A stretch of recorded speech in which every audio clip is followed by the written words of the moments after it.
Hey guys, Aniso here, and in today's video we check out the new Brood changes together. So the first change is a buff to our Aghanim Scepter Spinner Snare. I already thought that Spinner Snare was a pretty good ability in the last patch, but it had one problem, being the cast range. You always had to get close to people and then it still takes 2 seconds for the web to form. So it was really hard to use it in teamfights. But now, with this change, making the spinner snare basically global cast range as long as you hit any of your webs. This is crazy. You can catch people when they run away from you. I think this is a really great change that makes Aghanims way more viable than it used to be. So, really great change. Then we also got a lot of changes for the spawn spiderlings. First one is the duration got reduced from 60 seconds to 40, 45 and 50. You will definitely feel this in the early game. So this basically makes Brood way worse in the early game. But then with the next change coming up, we're making Brood better in the late game. So I think in the early game, it's not the biggest deal. Like, you will definitely notice this. You have less spiders. But Brood is already a god tier hero in the early game, and her problem was the late game. So let's check out the next change. It is spiderling damage increased from 14 at all levels to 14, 17, 20. This is definitely great. So what they did is they removed the damage from the poison sting, which was an additional ability that the spiderlings had, like the big spiders, that dealt 8 damage per second, like magic damage, and they kind of rescaled the slow. I don't think the slow is a big deal. Removing the damage per second is, yeah, it feels quite meh. In the early game it was really strong, but then again, Brood is still really strong in the early game, but they buffed up the late game of the spiders. Like, spiders deal more damage to buildings now. The poison sting didn't used to work on buildings, so now we basically just deal 6 more damage to buildings with every spiderling, and then also we just deal more physical damage. We already got the magic damage part of Silken Bowler, so we don't really need the Poison Sting magic damage. So I think this is overall still a buff to the Spiderlings. Like, the only thing is duration, which is kind of meh. But let's be honest, if we get more damage to buildings, I think this is fine. Like, I don't think this is a nerf. It is definitely not worse than before, and it's probably a buff. We also got some pretty cool changes to the talents that personally I really enjoy. I think all of them are great. So we had the agility replaced with 3 spin web charges, and then we moved the agility talent to the level 15 row instead of the attack speed talent. I think the new level 10 talent, being 3 additional webs that you can place at the same time, is just incredibly good. I love this change. This kind of feels like having the old Aghanims back, which I really enjoyed. You have so much more map control. It is around 30% more parts of the map that you can cover with webs. In theory, if you want to like swap lanes with Brood, you have to replace a lot of webs, which is not the biggest deal, but then again, you have to use mana, you have to use charges, and especially in the mid and late game, if you swap between lanes a lot, having 3 additional charges feels great, especially with the less mana that you need to use. You can build power treads more often than mana boots, so I just think this is a great change. Like, it just lets you farm more parts of the map, it lets you play more flexible. So in my opinion, I will probably always take this over the damage. Like, the other level 10 talent is the damage for your nuke, which I never liked this much, honestly. Like, it was okay, but it never added anything else to the kit.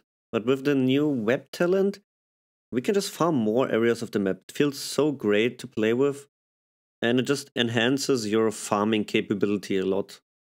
For the level 15 talent, we now got the agility buffed up. It is 6 more agility than it used to be on the level 10 talent. So now it's 16 attack speed instead of 30, but then again we gain 16 damage. So I think this is fine. Definitely a viable talent. If you go for a right-click build, it's probably better. Especially with the level 10 talent where we can place more webs. We probably don't need the web charges anymore, but we definitely need to see how it plays out. I think both talents are viable, and I really like that they swapped this to the 15 talent. For the level 20 talent, they replaced the Spiderling building damage with Silken Bowler's slow. I think this is really great change, especially if you buy the Aghanim shard. Like personally, as I play offlane Brood most of the time, I go for more utility, so I like buying the shard a lot. It's just a great utility item for Brood, and with this talent, you can slow the whole enemy team for 70% in an AoE. It's just crazy good. Like before, I never ever took this building damage talent. It was just crap. It was like adding 6 damage. Now we got this damage added flat to the spiderlings, and then we basically just get additional slow. Like the other talent, which is 400 health, is still really nice. Like both are viable, but I will probably take Silken Bowler in most games. I really like this addition. Feels pretty good to play with, already tested it out.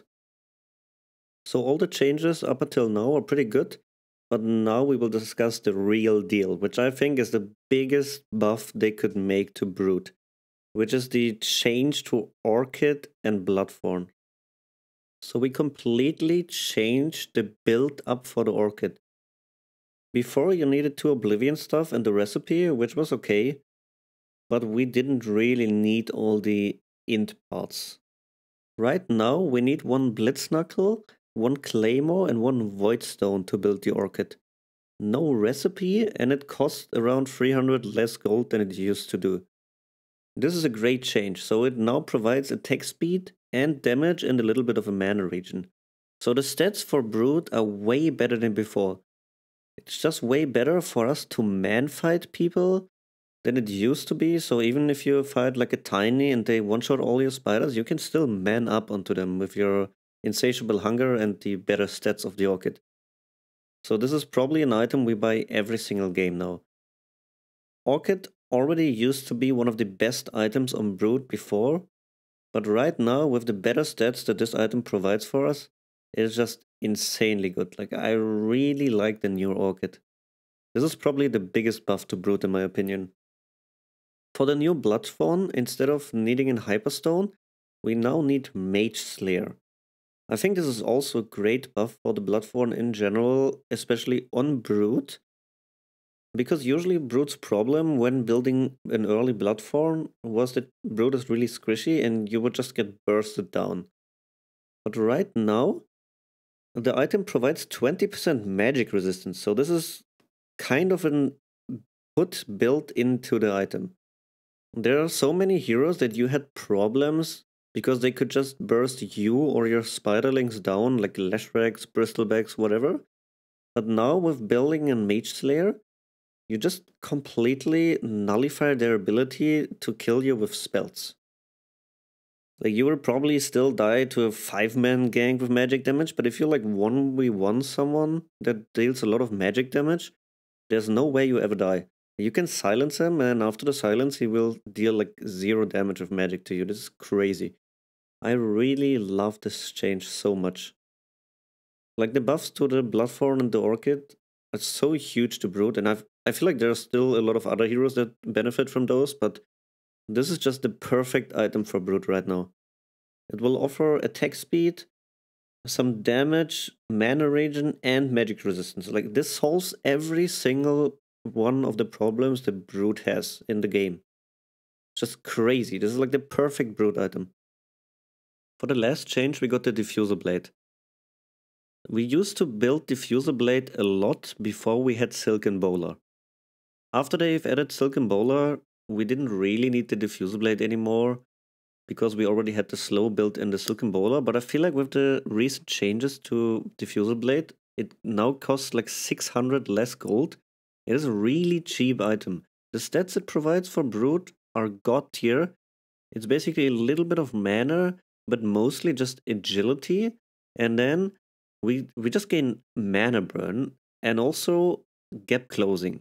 I think this is really nice to kite people that could just chase you around in teamfight. Like if you want to run away, you can Diffusal slow someone and then Silken Bowler slow another one. And you can just burn mana. You can man up a lot of heroes that you couldn't man up before with this item.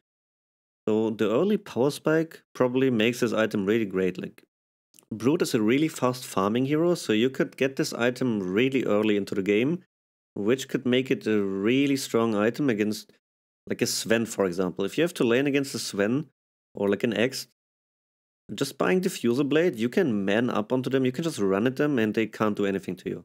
I think this is probably a pretty nice item that we will maybe buy a lot more.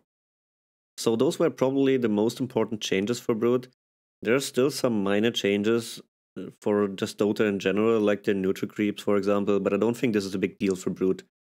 It's probably more a buff than it is a nerf to Brood anyway. So in general, I'd say Brood is a way better hero right now. We got a lot of buffs for the late game. Also, a lot of the items that Brood likes to buy just got stronger and better for Brood in general. So yeah, I just think Brood will probably gain more win rate. So if you want to learn Brood, this is definitely a good time to learn the hero. In general, Brood is just a really solid hero right now. I think they tried to make her less of a cheese hero and make her become like a better overall hero in the game, which I think is quite nice. We are also more flexible. We can build more utility-based item builds with the buffed up Aghanims now. So yeah, just great Brood patch in my opinion so far. If you guys enjoyed the video and you're hyped for more content, feel free to click the sub button just so you don't miss out on any future content that I release. And also feel free to check out one of the other Brood videos that I already got onto the channel. Have a nice day, boys. Aniso out.